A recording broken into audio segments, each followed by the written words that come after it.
Greetings and welcome to Overview of Contracts. Consideration. This takes us to the fourth and the final segment of our series on the overview of contracts. We've gone over defining contract, we've gone over the offer, acceptance, and now finally consideration. So with that said, before we get started, Dreammaker 177 says, let's go. Let's go, indeed. But before we do, just to remind everyone, this is strictly... Dreammaker 177 says we are. Yes, sir. So, this is strictly for the educational entertainment purposes of this YouTube channel and broadcast, not to be used, misconstrued, or abused for anything legal, lawful, personal, private, business, tax, financial, or otherwise. So please don't do this at home. That said, let's get started. So, what we're going to be learning here, and you'll be able to at least walk away with this if you pay attention, and that's how you learn these objectives here, to define contractual consideration. You'll learn how to discuss the concept of mutuality of consideration, differentiate between a benefit conferred and a detriment incurred, exemplify what is not considered to be legally sufficient consideration, explain the pre-existing duty rule, discuss the impact of the Uniform Commercial Code on traditional concepts of consideration, explain what is meant by the sufficiency of the consideration. We'll define promissory estoppel and discuss accord and satisfaction. And we'll also indicate how one becomes a guarantor. So let's get started here. First, let's do the overview here of consideration. So what is consideration? Consideration is the third essential element of every valid contract. We had the offer, acceptance, and now consideration for the third essential element. It is the bargain that supports the entire contractual relationship. Without consideration, no contract can exist. An agreement, unsupported by consideration, may legally bind the parties, but the legal relationship is not a contractual one. Big distinction. So here are our key concepts. The subject matter of the agreement over which the parties have negotiated. That's the consideration. Both parties must give and receive consideration for validity. If consideration flows only to one person, it is intended as a gift. And monetary value is irrelevant to the law of contract. The law seeks proof of the bargain that parties truly wanted and bargained for the object or service. So, let's break this down even further now. Let's define consideration. Consideration is something that has legal value. Legal value. It is defined as either a benefit conferred on the other party or a detriment incurred at the request of the other party. And the key concepts here, the mutuality of consideration. Quid pro quo. Each side must give and receive something of legal value. So there's bilateral contracts, as we saw before, and unilateral contracts. So the bilateral contracts, they're evidenced by promises each side makes to the other. The unilateral are evidenced by giving the promise and performing the acts. Remember, performing the act is a means of the acceptance. And the monetary value is of little importance to the law. What they're looking at is a legal value. It may be monetary, but it must have a legal value. So, before we go any further, just remind everyone that this is an interactive presentation, and I believe I have the talking chat enabled here. Let's test it out. The tribe says, hit the like.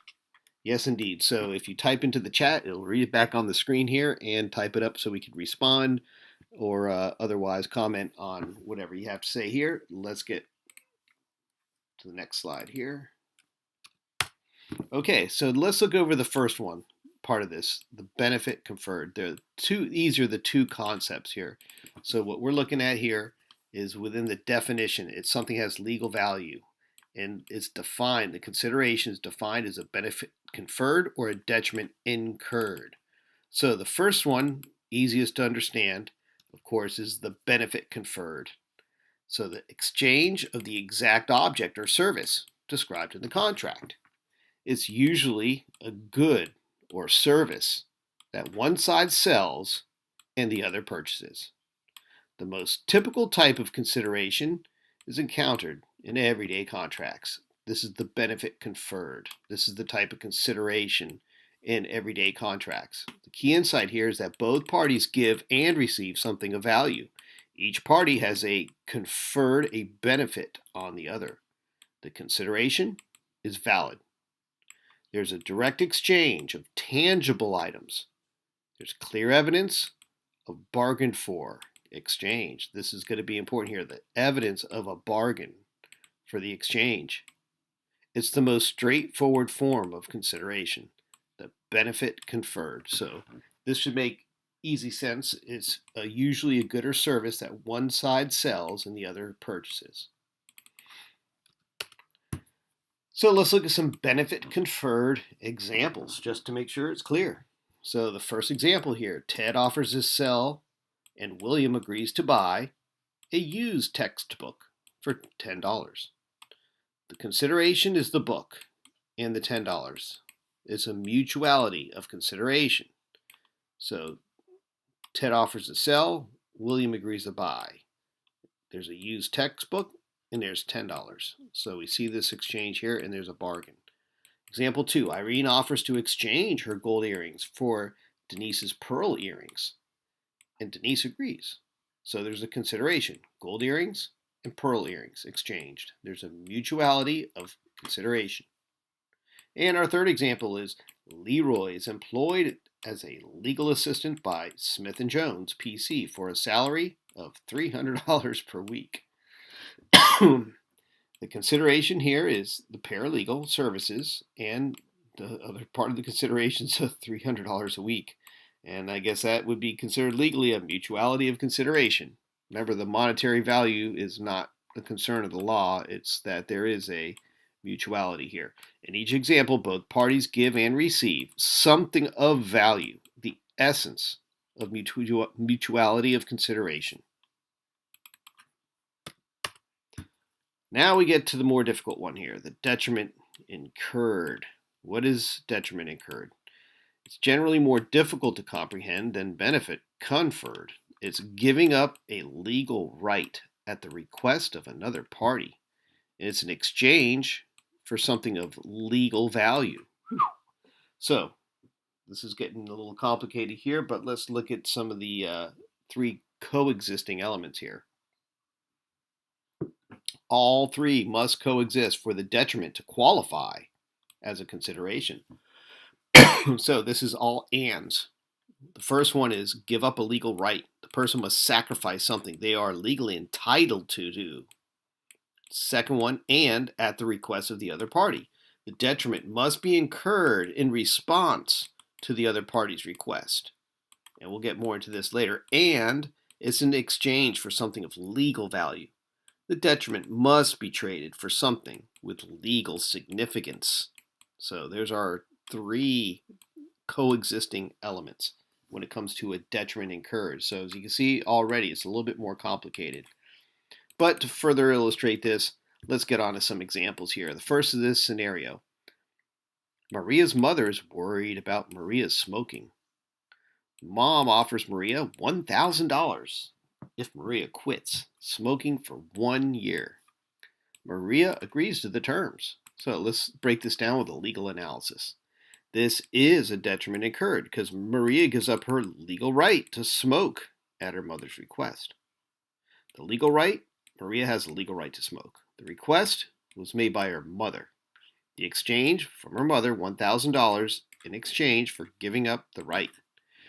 If Maria quit for her own health or to please her mother, no contract would exist because she would bargain nothing of legal value. So if it was just to please her mother, that wouldn't cut it. That $1,000 is essential because it must be something of legal value. All right. Let's move on to a second scenario here. Lisa's mother is worried about Lisa smoking marijuana. Mom offers Lisa $1,000 if she quits smoking marijuana for a year. Lisa agrees to the terms. Legal analysis here. This is not a detriment incurred. This is kind of an old text, so we could say crack. Lisa has no legal right to smoke crack. There's no legal right here. Smoking crack is illegal. There's no right to give up. Lisa cannot give up a right she never had. And there's no consideration, so it cannot be offered as a contractual consideration. Because there's no legal right existing here, Lisa is not giving up a right at the request of the other party in exchange for something of value. You can't give up something you never had. All right, so what is not consideration? The challenge here is far more difficult than determining what is consideration and what is determining what is not. The courts follow rules and guidelines, but they must satisfy legal principles. So this is code word for presumptions. The courts are going to follow presumptions, rules, and guidelines, but they must satisfy the legal principles. And that's what we're going to look at here. The past consideration rule. There's past consideration is no consideration. So if it was done in the past, if the consideration was arranged in the past, it cannot be used as a consideration for a present contract. Former gifts or consideration from prior contracts cannot be consideration for a current contract. They must be exchanged as part of the present contract. They may be deemed sufficient if put in writing by party to be charged. So this is the key one here. If it's put in writing, but even way, that's still kind of like a new piece. Each state's law must be analyzed, so check your own jurisdiction as far as that goes. But typically, the past consideration rule here is past consideration is no consideration. All right, so here's another scenario for past consideration example. 3 years ago, John gave Dorothy a mink coat. This is really dated, isn't it? All right. 2 years ago, John gave Dorothy a trip around the world. John really likes Dorothy here, huh? Last year, John gave Dorothy a diamond watch. Now, John's current request. Now, John wants to use these past gifts as consideration for Dorothy's current domestic services as his housekeeper. But the law says no. John must offer new, current consideration because past consideration is no consideration. But thanks for the trip and the coat and the diamond watch. All right, moral consideration. Here's another rule. Moral consideration is no consideration. So think about that. That even a moral consideration is no consideration. Feeling morally obligated does not create valid consideration. The parties must demonstrate they bargained with each other, not simply that one felt indebted to the other. So feeling doesn't cut for consideration. There's no contract here. All right, let's look at this example. Hassan's parents pay for his school tuition. Hassan promises to repay with interest after graduation. The parents did not intend to loan. It was only a moral obligation. So there's no contract here. But nice gesture from Hassan. Then we have the valid contract here where Leslie's parents loan her tuition. Repayment after graduation at 5% interest. Boy, Leslie's parents are stiff. The tuition was bargained for, legally obligated. The key distinction is, did parties intend a loan with repayment terms, or was it a gift only with moral obligation to repay? Like once Hassan gets a good job, then going to take care of his parents? Perhaps. Now we get on to gifts. So before we do, though, I just want to check and see if you guys are still here in the chat because we are going to have a special treat at the end here, and you definitely want to stay tuned and pay attention because you want to participate in that. And that said, go ahead and pipe up in the chat if you guys are still out there, if it's still broadcasting, and let's continue. So we're going over gifts. The rule is a gift can never be legal consideration. Courts review surrounding circumstances. Drinker 177 says we in here. Excellent. All right, so it means you guys are paying attention, which is good because we're going to be getting to a real good part pretty soon. The courts review the surrounding circumstances to ascertain intent, which is important when it comes to gifts. They must determine if it was a bargain for the contract or the gift was intended. So was a bargain part of the consideration part of a bargain, or was it a gift? The words of consideration cannot mask the true donative intent. That means it's being given as a gift intentionally. So the Joneses sell house to the Smiths for $10,000. Is there a contract? It depends on the surrounding circumstances. Here's scenario 1. The Joneses are parents of Mrs. Smith. The house market value is $450,000. This is intended as a gift with tax advantages. So there's no contract here. This is a gift for $10,000 for a $450,000 house. Then there's another scenario here where they're moving to another state for a job and must sell as quickly as possible. They never met the Smiths before, so it's a mutual exchange. They just get to get out. They're getting a high-paying job somewhere. They just need to move out of the house. So that is a valid contract because there is an intention here to sell it for that price. So that's good. The Smiths are going to like that one. The key factor is the evidence of bargained for exchange rather than donative intent. So when the parents of Mrs. Smith, they're going to give her daughter a good cut on the house here. That's a gift with tax advantages. But I digress. Let's continue. So we have illusory promises. The rule here is illusory promises are never consideration. So if a party retains discretionary right to determine subject matter, the offer fails. Because remember, we want to have specificity, and we need to have definite determinative subject matter. Cannot be objectively determined what is to be given.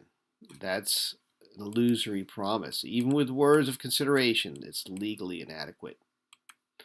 To prove illusory promise, you must show subjective control over the terms, meaning the shifting terms. We went over this a little bit more too in the previous episode, and there were some other ways of really slicing and dicing this up when it comes down to being objectively determined in this subject matter here. But here's our example for this. It applies to consideration, the law firm employment. Here's our agreement. Smith & Jones PC agrees to pay Emmett what they think he's worth for his employment as a paralegal. The legal analysis here is a firm's promise is illusory. There's no determinable consideration what he's worth.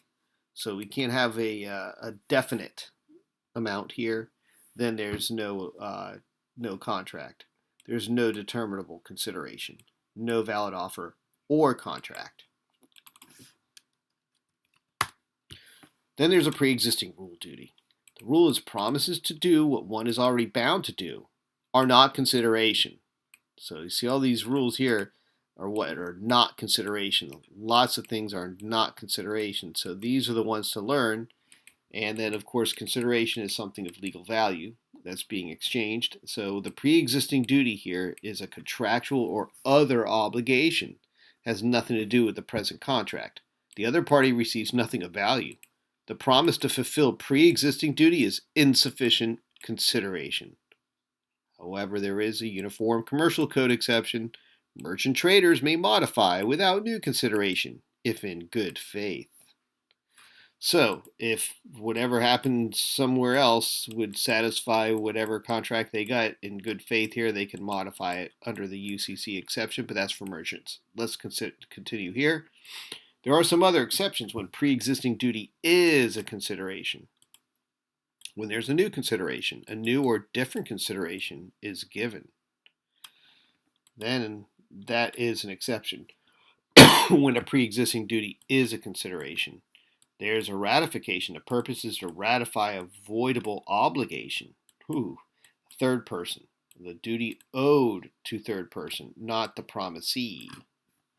and an unforeseen circumstance.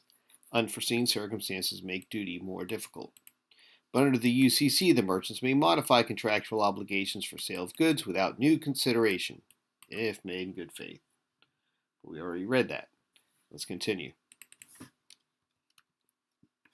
So I guess the thing here with a pre-existing duty, there are some exceptions aside from the UCC, but it involves things like where conditions have changed. So let's look at some examples here. The agreement. Officer Green promises to catch the burglar who robbed Mrs. White's house. In exchange for Mrs. White's promise to give her $300. 177 says, do that mean that, like, for example, if a contract is unfavorable for one party and favorable for another because of the commercial power or lack of commercial power of a party is illusory?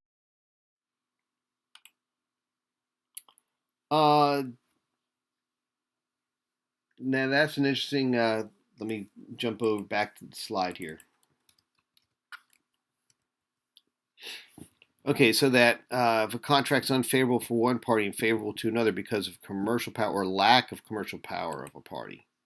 So I guess what we're getting here with the illusory. Let me see here. No, it's back one more. Here we go.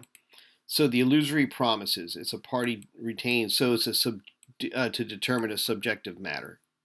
Yeah, it cannot be objectively determined, and even with words of consideration, it's legally inadequate.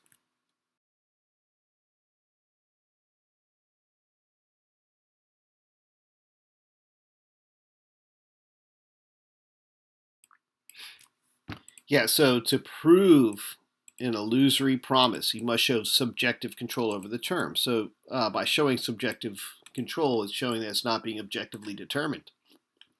So I guess that's how you would break it down to show that's an illusory promise, and then that wouldn't be consideration. So yeah, indeed, there might be situations where that would apply. All right, thanks for that. So our pre-existing duty here, we have Officer Green promises to catch the burglar who robbed Mr. White's house.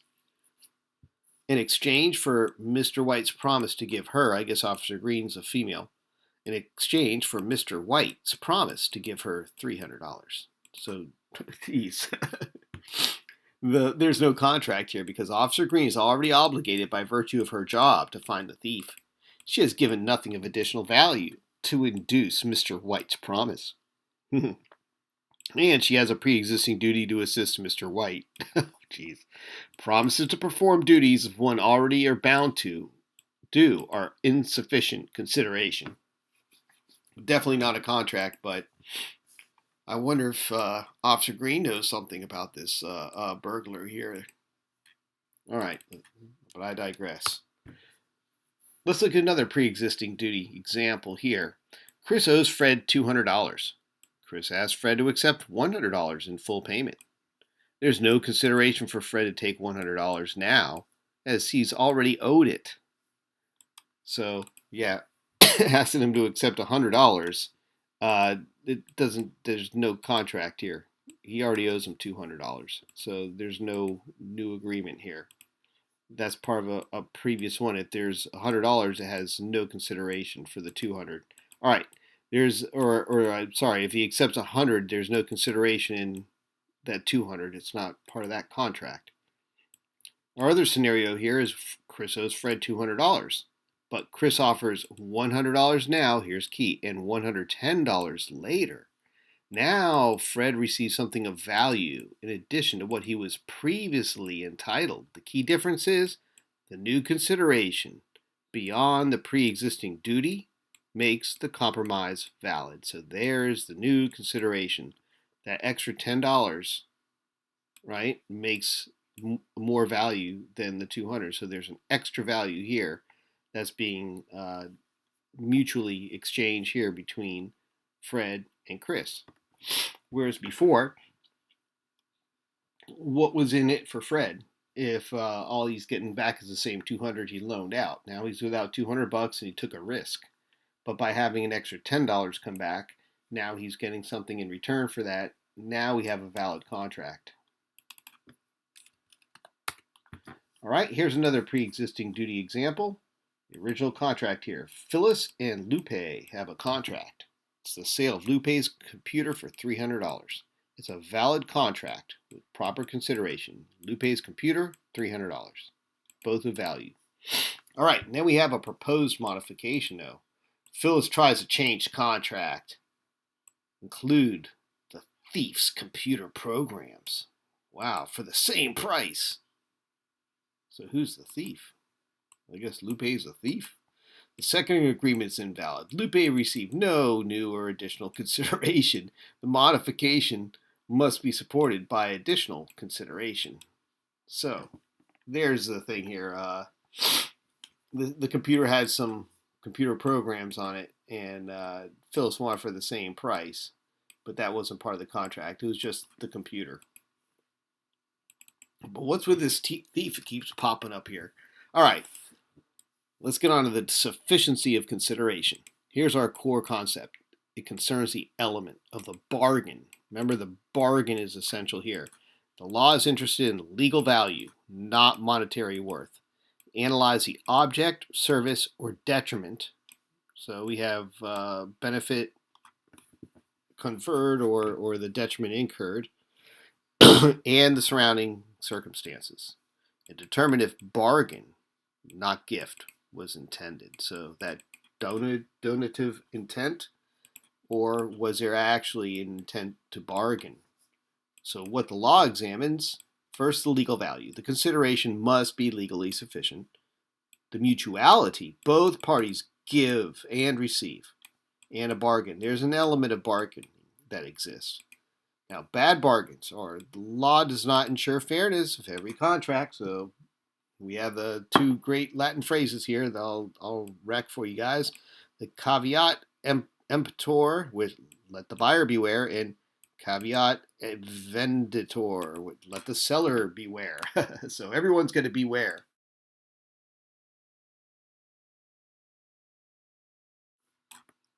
So all to beware. Let's move along. Here's some examples. A transaction. Horace offers to sell an old trunk. Price of $25. Joanne agrees to buy the trunk. So Horace's motivation, the trunk's old, wants space in the attic. Joanne's need, she needs a trunk for storage. So the outcome.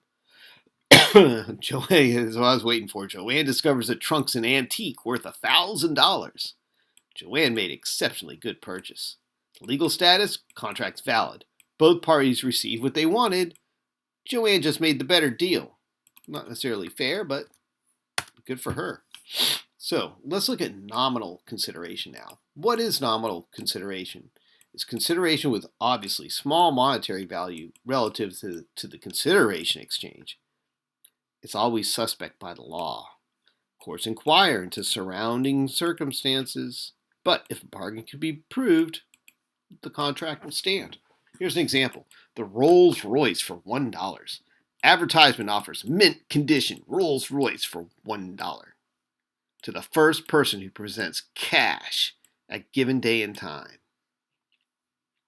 Background context. Deceased. The wealthy man dies. The will. Wife is executrix. The mistress. The car proceeds to her. The consideration is sufficient. The widow truly wanted the least money as possible. So the wealthy man is going to give all that money to the mistress, but the wife is the executrix, so she gets to choose what to sell it for. That's within her choice because her intent is to get the least money as possible. Great example. Good for her. Let's move along. Good for whoever got the Rolls Royce, really. So let's look at sham considerations. What is a sham consideration? It appears to have no true value at all. It applies typically to gifts, and the gift phrased in words of contract for private purpose. So this is a sham consideration. Here's an example phrase. In consideration of $1 plus other good and valuable consideration. This is a sham consideration, and it's legally insignificant. Have you seen this before? I sure have. In consideration of $1 or $10, something ridiculous, plus other good and valuable consideration. Now, when you see that, you're going to know it's a sham consideration. It's legally insignificant because they're undefined terms. Good and valuable consideration without definition and definiteness indicates a lack of consideration. The surrounding circumstances, the contract circumstances, may also indicate sham consideration. So it could be around the circumstances, not just in the phrasing. So that's the sham consideration. All right. Now we have conditional promises. Hope you guys are still with me here. I know this is getting on the long side here, but this is the final episode here with our overview of contracts. And once we're done with this, I think you're going to leave with a very strong foundation. The official 228 says, Salutation Tribe. Hey, greetings to you, Megan. Glad you're here. So, we're going to go on here with conditional promises. What are conditional promises? They're dependent on happening or non-happening of some event. The event is what triggers the obligation. So it's not insufficient because of the element of doubt, because if the consideration has legal sufficiency, that contract's valid. As we saw before, conditional offers and things like that weren't really true offers, but in this case, conditional promises are depending on happening of something that's it's an element of doubt. So here's an example: a home purchase with condition. Shirley agrees to buy Pam's house for $250,000. The condition here is financing within 30 days. So the legal sufficiency, the house and money are legally sufficient, and the contract status is valid because the obligation to pay is conditioned on getting the mortgage. But consideration is sufficient. So the way this is going to work here is that it's sufficient as consideration, but of course, for it to be executed, then they need to get the financing. So here's a promissory estoppel. This is a very important one here. You definitely want to know about the promissory estoppel, where this doctrine applies. So the equity courts, the doctrine originally established by courts of equity. The official 228 says, Tribe, can I ask where this info comes from? I only ask because it seems to be a summary of law. I just want to make sure it's reputable and an actual summary of law. Absolutely. This is from a handbook, a paralegal's handbook for contract law. So this is a good foundation. I've gone through a lot of my documentation of these, and this is a pretty good one here. And as like you said, with any kind of law school curriculum, this is typically in your first year. Contract law is important to know, and to have the foundations here from the paralegal standpoint is usually where the rubber meets the road for most people. The official 228 says, okay, cool. I'll thumbs up the live now. All right, thanks. All right. So anyhow, these are pretty familiar topics that most people are aware of because we contract every day, either consciously or unconsciously, verbally, in writing. It really happens every day. Therefore, having a review of the foundations like this really gives us a better insight of things that we just become really accustomed to and could just be hidden in plain sight, so to speak. All right, let's continue with the promissory estoppel. So the doctrine originally was established in courts of equity. So this equity provides mercy when legal results appear unfair. The official 228 says, I don't mean to make my comments interrupt you. Interesting setting you have, though. That's okay. This is the whole purpose is to keep it interesting because this can drag on pretty long here without participation from the audience. And as you see here, we do get some pretty good comments in here to really guide the understanding even deeper. All right, so the remedies. Dollar Stash says, greetings, me official 228. Me official 228 says, but now I feel bad for everything I say. All right. Me official 228 says, hit I Sawyer. All right, so now we continue. So the remedies in the promissory estoppel are for equity courts because that's where results in law or legally result might not be fair. So the doctrine applies when the promisee reasonably believes that they entered into a contract but no contract exists. It lacks consideration or, as we alluded to before, the illusory promise, as I think we had here. Sorry, wrong comment. Oh, Lord, where'd it go? There we go. Nope. Here it is. Me official 228 says, okay, I'ma shut up and leave, cause I don't want to keep interrupting you. I respect what you do and I encourage people to learn. Don't stop. Indeed. I was just going over the fact of the promissory estoppel here and the lack of consideration based on illusory promises that might happen in a lot of commercial contracts that we might not even notice. The promisee substantially alters the position based on a reasonable belief. So, alters a position based on a reasonable belief. So, the promisee, the promisor is barred from avoiding the promise. It would be unjust. So he can't, when we say avoiding, is not just staying away from, but can't even be reducing the level of it. It would be unjust. So the enforcement is the promisor compensates the promisee for the actual loss. This is how it's done through the equity courts. And there's no donative intent. There's no element of gift. So there's clear purposes here. But the fact is that the promisee reasonably believes they entered into a contract, but it was based on illusory promises. So the promisee substantially alters a position based on that reasonable belief. So there's the promissory estoppel. We'll get into that in a little more detail here because we have promissory estoppel versus gifts. We need to have that distinction here. There's a close relationship.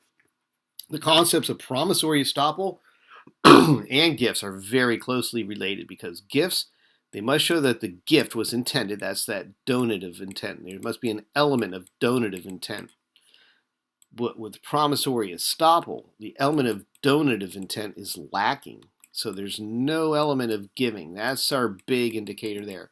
The promisee detrimentally relied on the promise, but the promisor never intended to give a gift.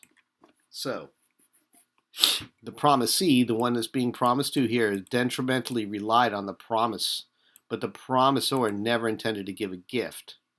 There's no donative intent here. So the enforcement is a promise is enforced to prevent injustice. The compensation is the promisee recovers actual loss based on the promise. So we get to actual loss. It might not be the value of that promise, but the actual loss. So when it comes down to that, it's like there has to be some evidence that the promisee incurred some type of financial loss or some other type of loss of value. So there's where some of the details come in, and it gets a little confusing. But I think you can see here where the relationship divides here. There's that donative intent is the big difference between a gift and where the promissory estoppel applies. Drinker 177 says this sounds like all modern day contracts. Don't they assume we are debtors? Don't they assume we have to pay a monetary value after applying and paying for whatever service, property, or whatever in full? Drinker 177 says according to the Federal Reserve Act. Yes, and I think the big takeaway from that is that people don't point these things out. That in some cases there might not be legal consideration or the equitable. This is where the unfairness concepts come in. Let me back it up here one slide. Come on. There we go. Where the equity courts, this is mercy where the legal results appear unfair. So this is another aspect of it where that promissory estoppel doctrine applies in equity courts. And promisor compensates the promisee for actual loss. But where is that actual loss? There is no element of gift. So this gets into a lot of details, but I don't want to get too far away from the presentation here. Let's continue on here. Here's an example. Simone promises to give Loretta $100,000 so that she will not have to work anymore. Keyword. Loretta quits her job based on this promise so that she will not have to work anymore. There's no contract. There is no mutuality of consideration. Simone did not promise money in exchange for Loretta's promise not to work. She promises to give her. That's donative intent. The reason was so she wouldn't have to work, but she didn't promise money in exchange for her promise not to work. She wasn't incurring any kind of loss of her right to work. Drinker 177 says, can you go over this subject again? Which one? The promissory estoppel? Because we're going to continue on promissory estoppel, break it down with some examples because it is a little complicated, but we'll see where so many elements of it apply. But I just want to make this one clear is that this is the gift, the donative intent right here. It was so that she didn't have to work anymore. It wasn't a promise for her promise to not work. It was just an intention so that she will not have to work. But it wasn't asking for her promise in exchange for $100,000. So there was no detriment incurred here. There was no contract. There was no mutuality of consideration. Simone did not promise money in exchange for Loretta's promise to not work or that detriment incurred. She simply promised money so Loretta would not have to work. However, because of the unfairness aspect, the promissory estoppel applies. Loretta quit her job based on Simone's promise. Loretta can sue to recover lost wages. The court compensates for actual loss, not the full $100,000 that was promised. So that's where the promissory estoppel applies, even in a situation of a gift, because of that reasonable belief here. All right. Here's another example of the promissory estoppel. Simone promises to pay Loretta. 177 says yes. Okay. Yep. Here we're going to continue with example 2 for the promissory estoppel. Simone promises to pay for Loretta's college education. So Loretta enrolls in school based on this promise. But again, no contract exists because Simone did not exchange anything for Loretta's promise to go to college. There was no consideration exchanged. Again, gift. Promises to pay. Drinker 177 says, okay. And so Loretta enrolls in school based on the promise to pay, that they're going to pay. So there's no contract, though. The promissory estoppel, however, applies because Loretta incurred the expense of tuition and she relied on Simone's promise. So the court permits Loretta to recover her tuition from Simone. So we see where that promissory estoppel applies. It might have seemed like a gift, but because she believed it was like a contract, that there is that promissory estoppel doctrine here that applies. Okay, here's a third example, so we make sure we hammer in promissory estoppel. Simone promises to convey her farm in Vermont, so Loretta won't have to live in the city anymore. Boy, Simone's a tricky friend here, but it seems pretty wealthy. So Simone promises to convey her farm in Vermont to Loretta, so Loretta won't have to live in the city anymore. So Loretta's actions, she sells her house in a city, packs her belongings, and moves to Vermont. But there's, again, no contract because Simone's slick. There's no mutuality of consideration. Thus, no contract exists. However, under the promissory estoppel doctrine, the court enforces the promise. Loretta detrimentally relied on Simone's promise.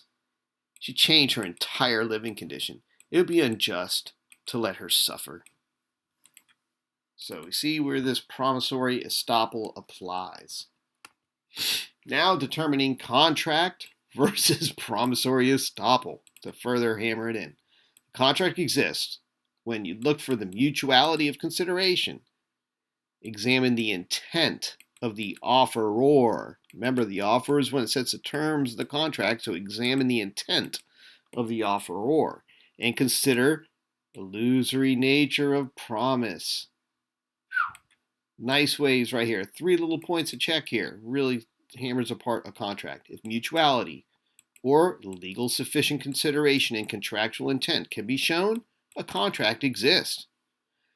But this is not a situation in which promissory estoppel applies. Promissory estoppel applies when the promisee, the one that is being promised to, detrimentally relied on the promise. The promise enforced only to the extent of reliance. So it's not for the value of the promise, it's only to the extent that the promisee Cyrus relied Staff on it. says, wow, I like the idea of promissory estoppel, but it seems like it is difficult, if not impossible, to enforce and get relief. Well, I think you have to look at it from an evidentiary standpoint because, again, it's something has to be legally sufficient. If they're saying that there's a debt exists, well, what can you show that there's a detriment incurred? Where is that financial loss documented or evidenced? You see how this works. If not, then how is there a valid contract here or consideration of contract? All right. Let's continue on here. So the promissory estoppel applies where the promisee detrimentally relied on a promise. The promise is enforced only to the extent of the reliance. So the promisee cannot prove detrimental reliance. The promisee, right, cannot prove detrimental reliance. The doctrine will not apply. So if they cannot prove, the doctrine will not rely. So the promisee has to show that there's some detrimental reliance. If promise is not relied on by promisee to her detriment, it would be unfair to the promisor to force fulfillment. You see? So this is an important part here of the promissory estoppel. And as far as things like contractual debts and such, when there's that illusory promise. All right. Let's move on. So now we finally get on to the special agreements. Here's an overview. There are several types of agreements that ordinarily would fail as valid contracts for lack of consideration.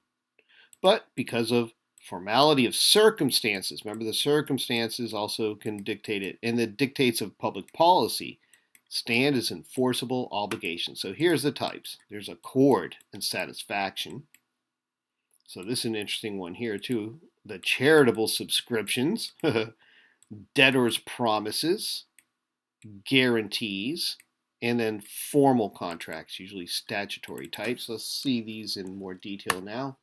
Here's accord and satisfaction. Here's a definition. It's a very particular type of agreement resulting from disagreement between parties to an existing contract. One or both parties dispute they received consideration promised in the contract. Rather than litigating, the parties agree to modify the original agreement. So almost like a novation, huh? Ordinarily, no consideration for parties to rewrite existing obligation. So there's sufficient consideration when both sides agree to forego legal right to sue in court. And there's a mutual detriment. There's forbearance of right to sue. So this constitutes sufficient consideration for the new agreement. So that's accord and satisfaction. When they can't, there's a disagreement. One or both parties dispute they received the consideration. So ordinarily, there's no consideration for parties to rewrite the existing obligation. Ordinarily. All right. Here are the requirements for a valid accord and satisfaction to exist. 3 specific requirements must be met. 1, a valid contract exists between parties. So there can't be an accord satisfaction worked out unless there's already a valid contract. Then there has to be a dispute between the parties with respect to that contract. And finally, an agreement to compromise the dispute rather than sue. So you agree to compromise, however it's done, maybe through arbitration, but that accord and satisfaction requirements. There's the 3 from valid contract, there's the dispute with respect to the contract, and you agree to compromise the dispute. And here's an example. Farmer Green sells to Ace Supermarkets 1,000 bushels of grade A oranges at $10 a bushel. The dispute is Ace claims the oranges are grade B and unwilling to pay more than $8 per bushel. Accord and satisfaction. Rather than sue, the parties enter in a compromise. They agree. $9 a bushel. Why it stands. Each side could have sued under the original contract. Each received less than promised under original contract, and each forebone the lawsuit to save expenses of litigation. Forborne. Okay, that's the word there. Forborne the lawsuit and saved expense of litigation. So usually in commercial circumstances, we'll see that. And then there's the charitable subscription. What is it? It's a pledge made to a charitable organization. It's under the gift theory, though. Under most theories of law, it should be identified as a gift, but there's a public policy exception. The law is mandated. These pledges are enforceable by the charities. Whew. Unlike promissory estoppel, which is limited to actual loss. So this is a different one here than charitable estoppel without the consideration, mutual consideration. The charity gets the full pledge, not just what it lost in reliance. Woohoo, boy. So the charities get a nice exception. That's a fat one right there. So again, a buyer beware. Caveat. And here's an example, the telethon. The Muscular Dystrophy Foundation holds annual telethon. Vivica calls in a pledge of $250 in the heat of the moment. Then there's a collection attempt. Charity moves to collect the money. Vivica changes her mind. But it's an enforceable pledge. The foundation can sue Vivica and to redeem their pledge because it is a charitable subscription. Wow. In the heat of the moment. Now we're on to debtor's promises. There's also the discharged debtor. Debtor discharged by legal system, like bankruptcy, is under no further duty to repay creditors. They can be discharged through bankruptcy, or the statute of limitations has expired. But then there's an enforceable promise. If a debtor voluntarily agrees to repay, the promise is enforceable, even though it's not supported by consideration. Because it's part of a public policy, it's beneficial to encourage repayment of debts. Of course, you'd have to work that out with the bankruptcy here. Yes, here's some debtor's promise examples of bankruptcy. Floyd judicially declared bankruptcy. The creditors paid 50 cents on the dollar, but there's a moral obligation. Floyd feels very guilty about the creditors' losses. Those poor creditors. So he promises to repay them. I guess Jennifer is one of the creditors. Floyd promises to Jennifer to pay back all he owes within 6 months, and he gets the court's approval. That's now an enforceable claim. Jennifer has a legally enforceable claim, even though it was discharged. Claim against Floyd now for that amount because he promised to repay after getting court's approval. So, interesting. All right, so now we're on to some guarantees. This is not the guarantee you're probably thinking of, but a definition of guarantee is a written promise to answer for the debts of another, enforceable against the guarantor. The statutory formal contract is designed to promote business and industry. So this is a function of insurance usually, so valid guarantee requirements. A valid contract entered into between two or more parties. The guarantor creates guarantee at same time contract is executed.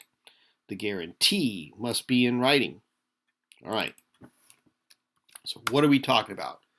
Let's see some examples here. A scenario. Joanne wants to buy a house, but she has a poor credit record.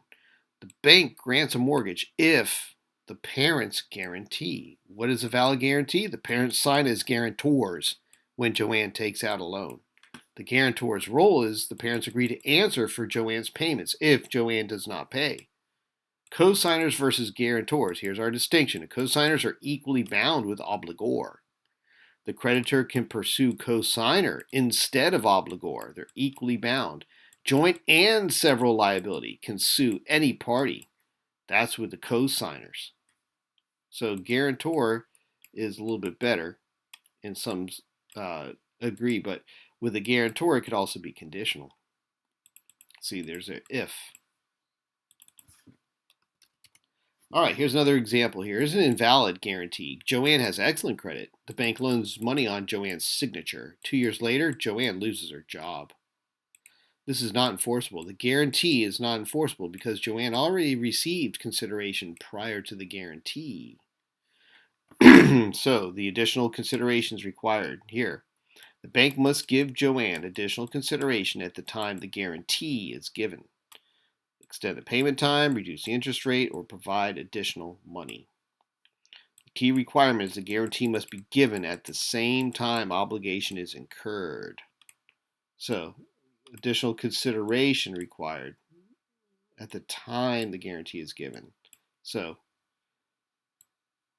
2 years later, doesn't cut it. So the guarantee is not enforceable. Let's continue on here. Now we're on to formal contracts. Our definition is a contract meaning special statutory requirements that is valid, even though no consideration is mentioned. And it has statutory formality to it. So special form created by the statutes. Check your state. It gives these agreements special status. See the agreements, special status under the law, and creates a special situation with respect to consideration. And like I said, state determination, each state statutes indicate what is to be deemed a formal contract.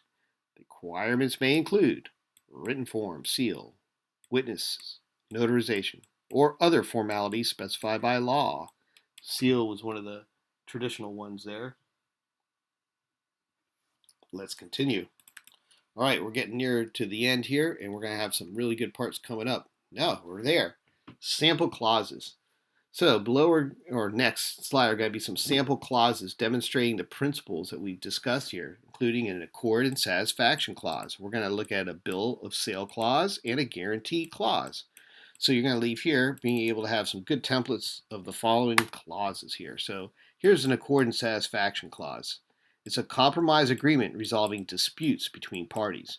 Each party forgoes legal right to sue in exchange for agreed terms. So here's a sample, very simple. In accord and satisfaction of all claims arising out of the contract between Farmer Green and a supermarket, stated, copy affixed here too. The parties agree that the price for the oranges shall be $9 per bushel, payable in 30 days from this date. Simple, isn't it? Arising out of the contract, copy affixed here too. Date of it, price shall be from this date, and you'll have the date of this accord. So very simple. Leave that there for your screenshots if you want. Now move on to the next sample clause. Here's a bill of sale. This is a very useful one. It's a formal document transferring ownership of goods.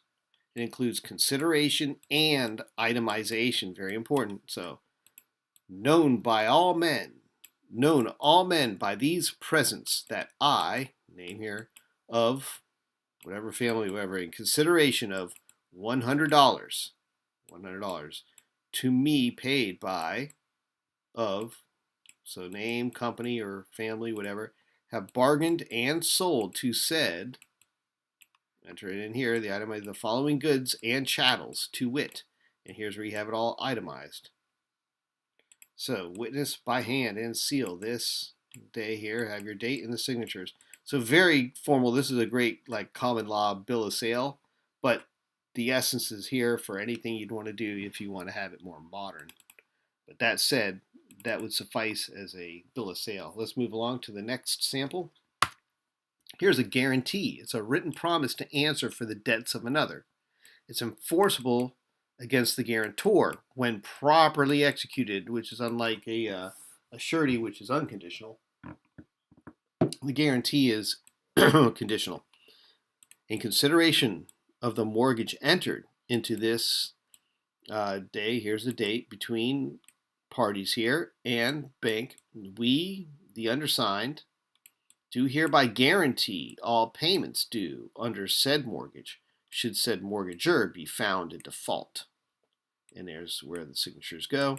Very simple guarantee here, an example of a mortgage, but this could be applied in any situation.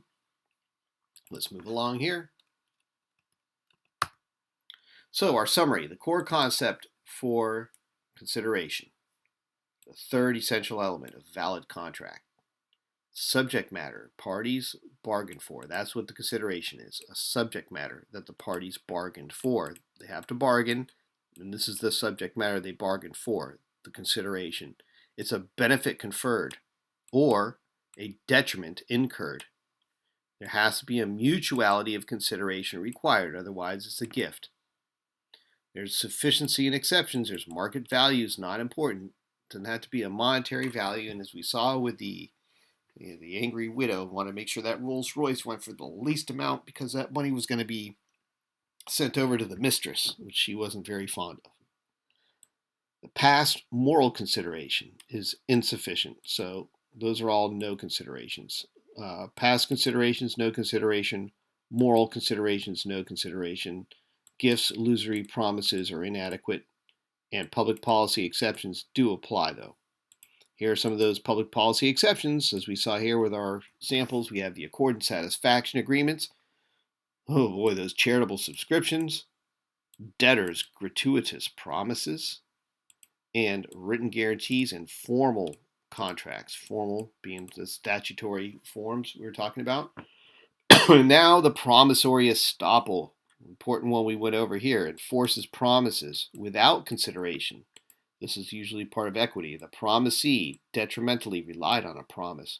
The court permits recovery of the actual loss, not necessarily the loss that was promised, and the consideration must be definite, certain, and specific. Important here. All right, let's move along.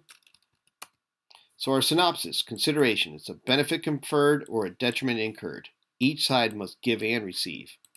What's not consideration? Past consideration, moral obligations, gifts, illusory promises, and legal duties. The sufficiency, it must be sufficient to support the contract or considerations. Then we had the promissory estoppel, the illusory promises enforced by court if detrimentally relied on. And we have special agreements, the accord of satisfaction, charitable subscription, debtors' promises, guarantees, and formal contracts. And after that, we have some key terms. I'm not going to read these out. I'm just going to let you screenshot those if you want to see those for later use. You can always come back to that. And then we're going to move on to the next slide of the key terms. Audit term says hit the like. Yeah, definitely hit the like, but this is now, we are at the best part we're coming to right now is the consideration quiz. So this is the fun part of the presentation where you get to test your knowledge on contract overview regarding consideration. So here's how we play this. On the chat, you put in the number of the question. For instance, this is question 1. And then you'll put next to that the letter of the choice. So if I was picking for question 1, letter D, I put in the chat Arabic number 1. And then I would follow that with the letter D, delta, and that would be my answer. If I choose to change it, I just enter in the same question number and then my second choice of answers, and the final answer will be your final answer. That said, at the end, we'll tally up and see how well everyone did in their knowledge. So let's start right with question 1. Ted offers to sell, and William agrees to buy a used textbook for $10. Later, Ted claims that the contract's invalid because he received too little money for a valuable textbook. Now, which of these statements here best explains why the contract is valid? A. Now, we know it's valid, but why? Ted here is whining. He thinks his book's worth more than $10. So, choices here are A. The law requires fair exchange values. B. Market value determines consideration validity. C. The consideration's monetary value is legally irrelevant. Or D. Textbooks require special valuation rules. All right. Any choices here for question 1? Which statement best explains why the contract's valid? When Ted offers to sell and William agrees to buy a used textbook for $10. Ted's whining that the contract's invalid because he received too little money for a valuable textbook, but it's valid and we know it is, but why? So is it because the law requires fair exchange values? The market value determines the consideration validity? Consideration's monetary value is legally irrelevant? Or D, the textbooks require special valuation rules? Strong Dog says 1C. All right, we have C. Anyone else wants to take a stab at question 1? Audit term says 1B. All right. We're going to move on to question 2. Any other takers? All right, we're on to question 2. 3 years ago, John gave Dorothy a mink coat. 2 years ago, he gave her a trip around the world. I have a feeling Dorothy's his mistress here, huh? Last year, he gave her a diamond watch. Now, he wants to use these items as consideration for Dorothy's current domestic services as his housekeeper. The court says no. Why? So, we already see the court said no. He's trying to make it like she has a contract with him. And I guess the Rolls Royce hasn't shown up in this one yet, but I have a feeling John's the wealthy guy that lost a Rolls Royce. All right, here, the gifts cannot form consideration is answer A. B, the past consideration is no consideration. C, Dorothy didn't bargain for the items. Element of bargain. Or D, the items lack monetary value. Well, I don't know about that trip around the world, but definitely the diamond watch and the mink coat should have some monetary value. But either way, we have 4 choices. Gifts cannot form consideration. Past consideration is no consideration. Dorothy didn't bargain for the items, or the items. Frog Dog says 2A. 2A. All right. Gifts cannot form consideration. That's true, but he wants to use these items as consideration, and they were given in the past. So is it past consideration or is it a gift? But we're going to move on. Anyone else wants to take a stab at that? I try to make this one a little tricky. We're going to move on to question 3. Question here is, Simone promises to give Loretta $100,000 so she will not have to work anymore. Based on this promise, Loretta quits her job. There's no mutuality of consideration. We already went over this, but which doctrine will the court use to enforce Simone's promise to give her $100,000? Is it A, contract law, B, sham consideration doctrine, C, promissory estoppel, or D, pre-existing duty rule? So we have 4 choices here. Do we have contract law, sham consideration doctrine, promissory estoppel, or a pre-existing duty rule? When she promises to give $100,000 so she won't have to work anymore, but Loretta quits her job. Now we all know what happened after that. Is there a mutual? Frog Dog says 3B. All right, sham consideration doctrine. All right. Any other takers on this? All right, we're going to move on to the next question, and this is going to be the final question. Question 4. Farmer Green has a contract to sell 1,000 bushels of grade A oranges to Ace supermarkets for $10 a bushel. On delivery day, Ace claims that the oranges are grade B and are unwilling to pay more than $8 a bushel. All right, so they're already trying to change terms here, but rather than sue, they agree to a price of $9 per bushel, making no comment about the grade of the oranges. This agreement is enforceable because A, both parties forego legal right to sue. B, Ace paid additional consideration. C, the $9 price is fair market value. Or D, the farmers have special contract rules. All right, so we got some choices there. Anyone wants to take a stab at those? Both parties forego the legal right to sue. I think we could consider this an accord. And anyone has a there's one thing I was wondering in here. We did go over the sham. Let me look back here while you guys are deciding on that one there.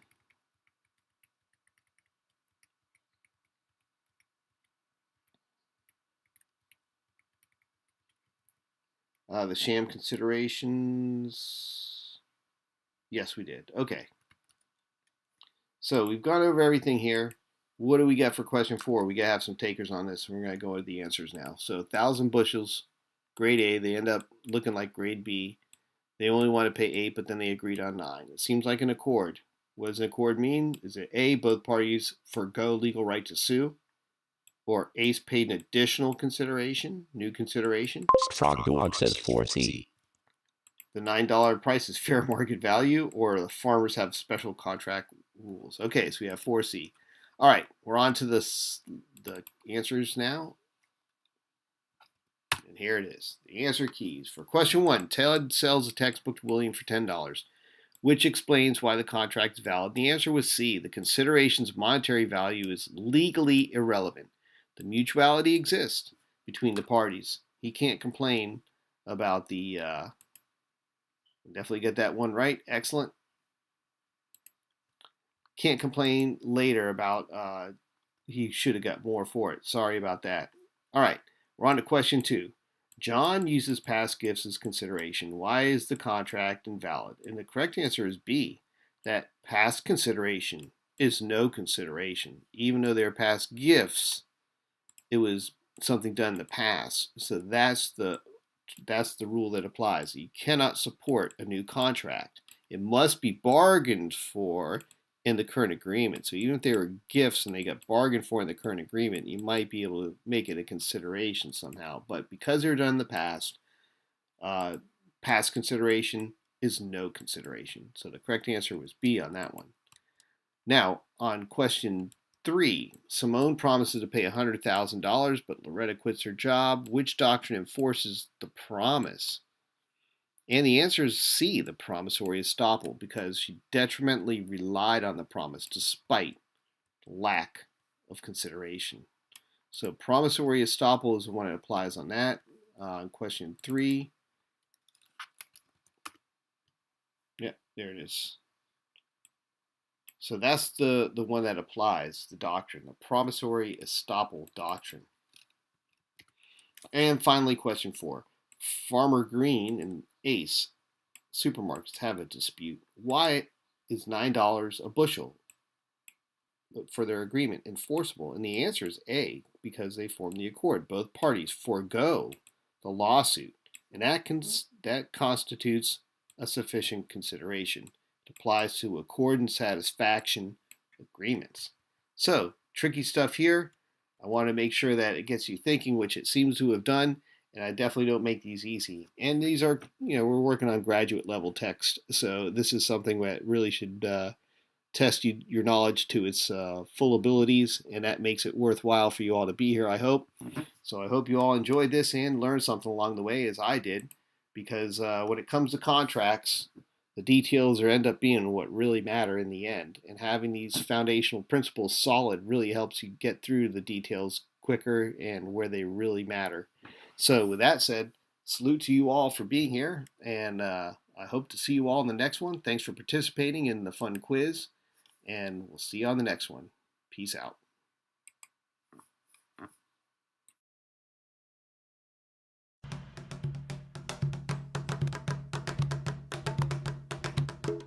Frogdog says, something that needs to be studied more on my behalf.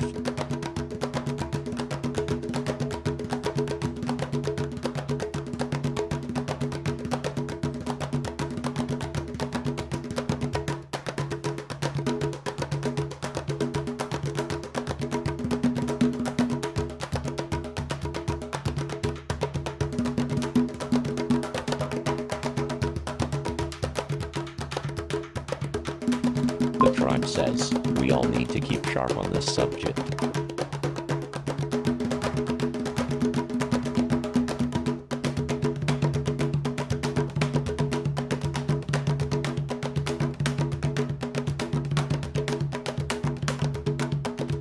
The tribe says, hit the like.